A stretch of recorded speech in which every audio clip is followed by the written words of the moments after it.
What's going on, everybody, and welcome back to Comic Breakdown. If you guys are new to the channel, do me a favor and hit that sub button, hit that notification bell, make sure you're not missing any of the awesome content that we have coming out. Now, with this video, we are jumping into The Flash, issue number 774. And I've really been enjoying the Flash line so far because we're jumping back into the Flash doing this Central City thing. You know, Barry Allen, he's out there mapping the multiverse, mapping the omniverse. We have Wally West back here in Central City doing the Flash thing, taking up the mantle and trying to just do the day-to-day. Now, if you haven't been keeping up with the Flash line, go ahead, check out the link in my description as well as the top of this video. It will get you completely caught up on everything going on in this line. And with that being said, let's dive into this breakdown. Alright gang, so as we dive into this issue, we are picking up with Dr. Nightmare. With him putting this contraption onto this woman's head, he is able to extract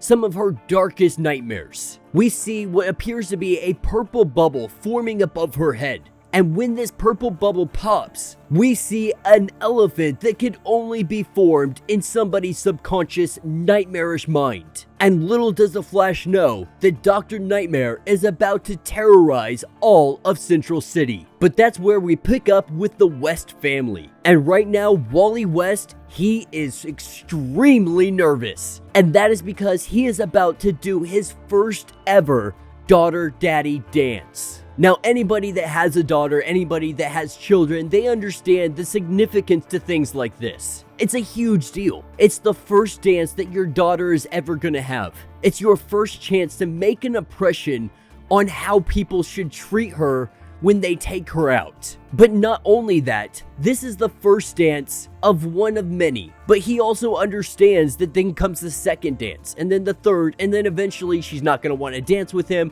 she's gonna have her wedding dance, and then he's gonna be dead.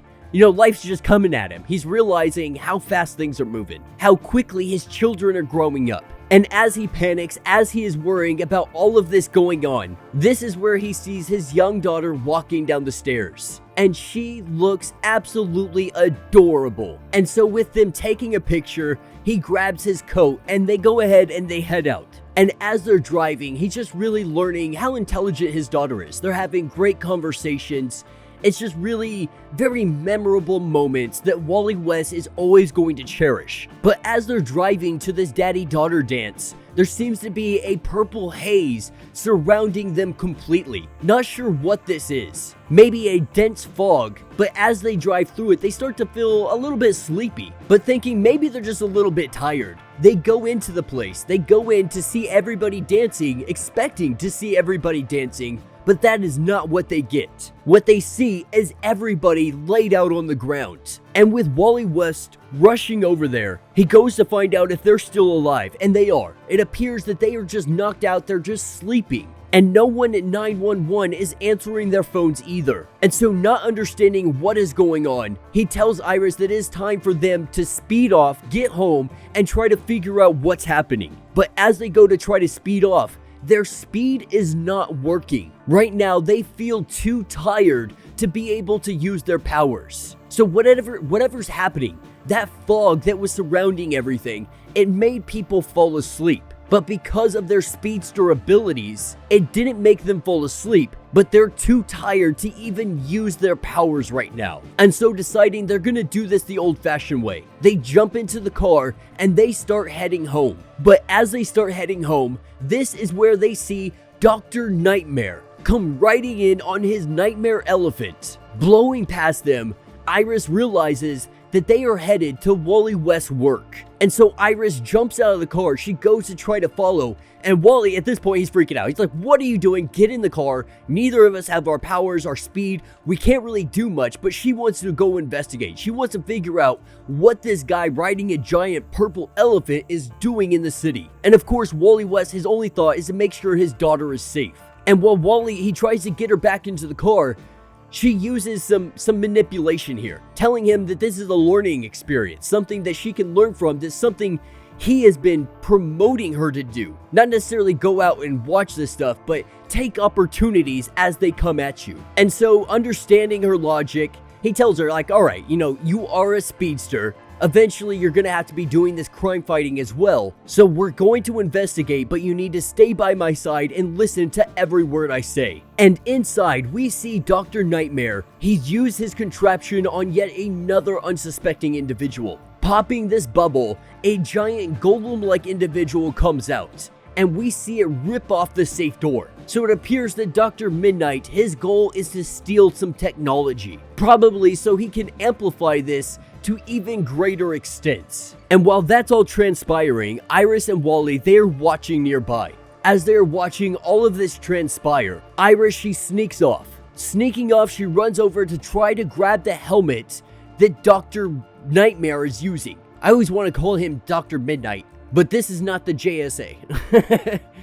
But we see Iris, she's trying to fiddle with this thing on the person's head, trying to get this contraption off. With Wally seeing that she may get caught, he makes a distraction. And causing this distraction, Iris is able to remove the helmet. With both of them being spotted, they make a mad dash, trying to run as fast as they possibly can.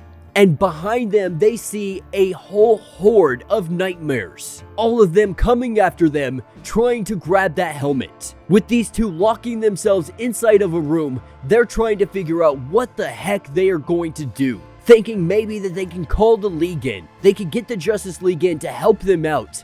Iris is saying that there's not enough time. Now the thing about this helmet is it doesn't just bring out nightmares. It can bring out dreams as well, just by the flick of a switch on the helmet. And so Iris's thought is she's going to use this, she's going to be put into a dream state and use it to be able to create her own manifestations. And so putting the helmet on her, we see Wally West slowly start to rock her and sing her the song that she used to be sung as a young one. Or I should say as a toddler, because she's still pretty young. And we see her quickly fade into unconsciousness. Now remember, she goes into sleep relatively quickly because she's already really tired. Because of that gas, that fog that was out there, it's already made her sleepy. So all she has to do, lay down, close her eyes, have a song sung to her, and she's passing out. And as she falls asleep, her dreams start to bubble up. And with all the nightmares on the outside, with Dr. Nightmare telling them that they need to come out, Wally West opens up a window and throws out some of those dreams. And now Wally West and Iris have a dream team. And we see the dream team go against the nightmares and they start whooping some butt. With Dr. Nightmare trying to make his escape, Wally West punches the crap out of this guy. And that is game over. With the nightmares destroyed, with the dream team coming out on top, we see Dr. Nightmare being arrested. And of course, Iris at this point, she's like, all right, no, can I get my costume back? Can I go back to being a speedster? And maybe I can get my new superhero name. But Wally West, he lets her know like that none of that's happening right now. As it stands, it's way past your bedtime. But the issue is, they never got to do their dance. And with their powers now being back, Wally West has a grand idea. And we see them hightail it all the way over to Paris, to the Eiffel Tower.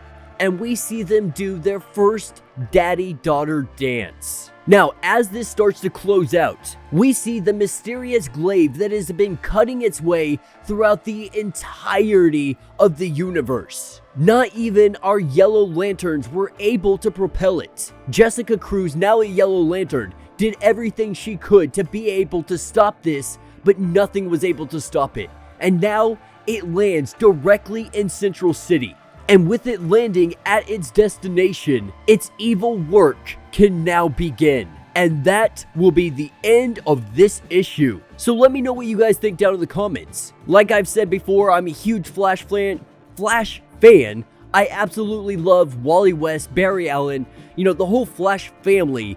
I just absolutely adore. So being able to see something like this, that's such a heartwarming and touching moment between father and daughter, is really just absolutely phenomenal. Not only that, but he takes his daughter on a mission more or less. And we see just truly how capable she is, even without her speed. How intelligent she is, how great Wally West is raising her. And not only that, we are seeing that flaming glaive finally make its landing. Finally land where it was going, it's meeting its destination. And so we're gonna have to see what kind of evil comes spewing out of this in the next issue. But yeah, let me know what you guys think down in the comments. If you have not yet, do me a favor, hit that sub button, hit that notification bell, make sure you're not missing any of the awesome content we have coming out.